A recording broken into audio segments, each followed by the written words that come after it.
Marto, we got a lot to talk about. Let's kick it off with the beautiful sounds of pistons pumping, engines thumping, petrol sniffing, Bathurst. God. Mate, I've just gotten off the phone, 20-minute interview with Dick Johnson. I don't know if you know who Dick is. Love him. Story. Love him. We were talking about, it was 1990, so it's 33 years to the day since he hit the rock, and we were talking about that and how he'd mortgaged his home. He said that he had a service station. Have you got time for me to tell a quick tell the story, mate. Tell the story. All right. He owned a service station, so Dick was there, and he's in his 70s now, still running a race team with 2 cars, etc. And they had a servo, and they were doing okay. Everything was fine. He mortgaged that to the hilt, mortgaged their house to the hilt, and said, "What's the use of living if you can't go racing motor cars?" And his wife went along for the ride, and what a ride it's been.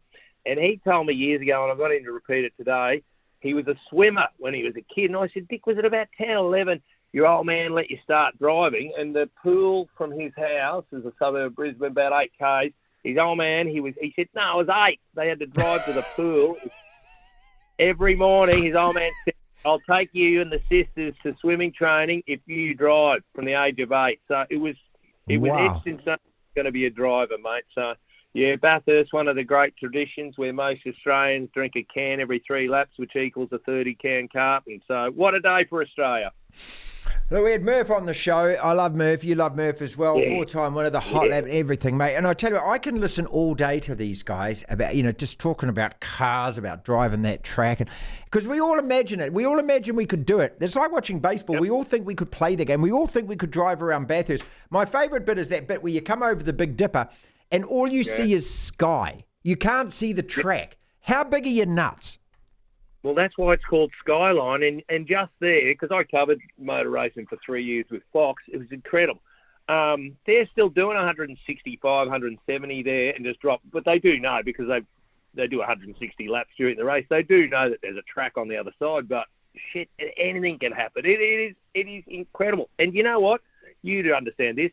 They're the best talent, as we call it. Yeah, No question. I was because telling Lachlan I was telling Lachlan about this yesterday, mate. I said, when I started doing radio sport 25 years ago, I said the sullen rugby players who sulked and would grunt and you can't talk to them 5 days before a game and everything else. And I said, and then the supercars came to town. And I remember getting a phone call from some guy saying, "Oh, would you like this guy, this guy, this guy, and this guy in the studio tomorrow?" And I said, What? And then they all came in, they sat around, they signed autographs for all the staff people, and I couldn't believe it, how easygoing they were, how brilliant they were, what talent they were in this business that we call.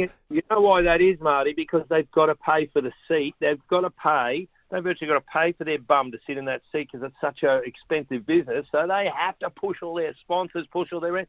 I've never seen anyone look after media and sponsors better than race car. Yeah, same. Absolutely same. Greg Martin, Triple M out of Brisbane with us. Is Bris over the double kick to the trophy cabinet? Is it? Are you talking about Rugby League and AFL and Brisbane's involvement in both grand finals on the weekend? Mate. I am. If a city of 2 million, which is Brisbane, if a city ever needs a group psychologist, it's Brisbane. On Sunday and Monday and into Tuesday, and we offered that on our radio show because we call them the Bryans, the Broncos and the Lions. We combined the two, and people were ringing up, and I'd go, Triple M's counselling service, and they'd go, "I'd like to talk about the Lions," or they'd go, "I'd like to talk about the Broncos." And we got through it together, Marty. Okay. We got through it. All right. And as of this morning, we all went, I can't even remember what had happened on the weekend. We have completely wiped it from our memory, and we pushed on. And you know what? The thing is, normally there's a weekend after the Rugby League and AFL. There's usually a spare weekend before Bathurst. And that's the weekend when blokes get to meet their children sometimes for the first time. And they get to say hello to their wife. But in terms of, and that's when divorces happen, because their wives meet their husbands. And they go, that's right. God, you're a prick and you're a pig, you're mate. a That's dick. right. Yeah, God. Yep. Yeah, I forgot. So what's happened, I think an organisation probably called Anti-Divorce Australia has gone, what you need to do is just keep jamming sport into blokes. Don't give them a chance. Yep.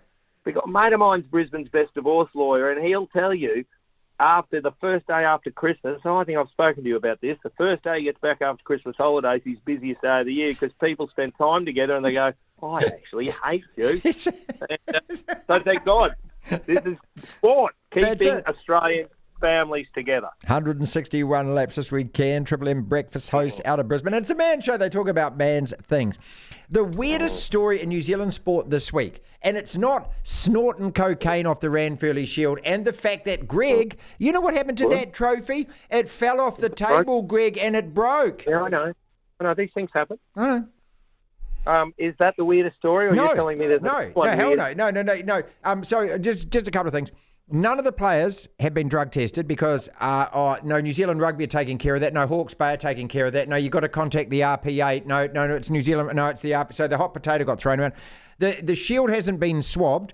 I mean, the easiest thing to do there would have just been, okay, some clown has pretended to snort drugs off the Shield. We brought in methcon. We got it swabbed. Here are the results. This is a reputable drug agency. Nothing going on here. But no, they won't do that. So they're going to have an investigation, mate. And if you remember back to the Chiefs a few years ago with the stripper, and you remember all of that story, right? Where they threw gravel at her and all of that kind of stuff.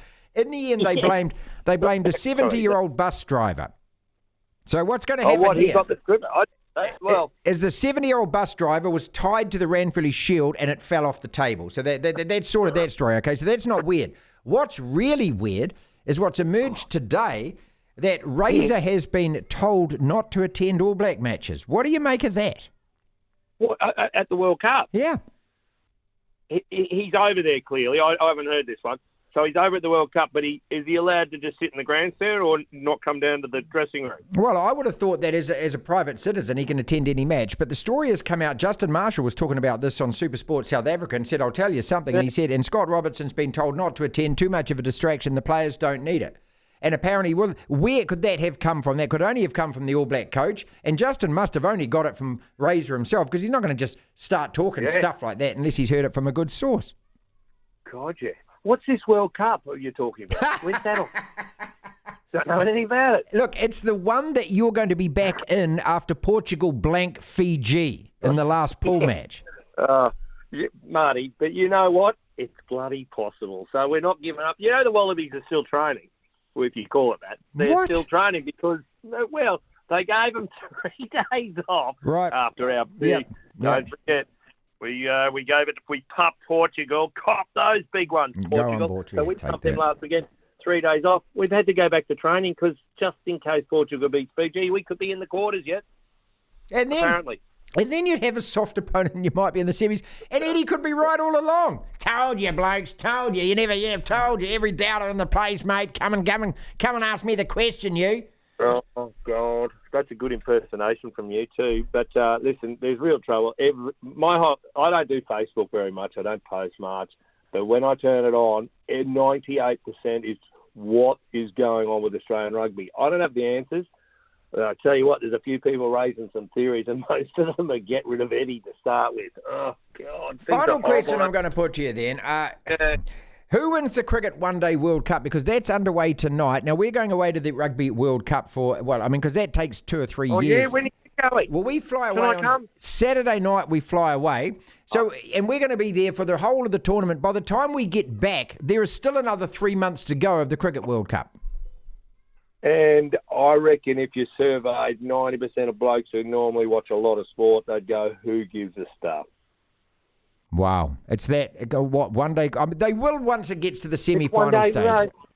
Mate, it's now, I'll watch it. It goes too long. I'm either Test cricket or I'm T20. They can get rid of the 50 overs. Like, what's the use?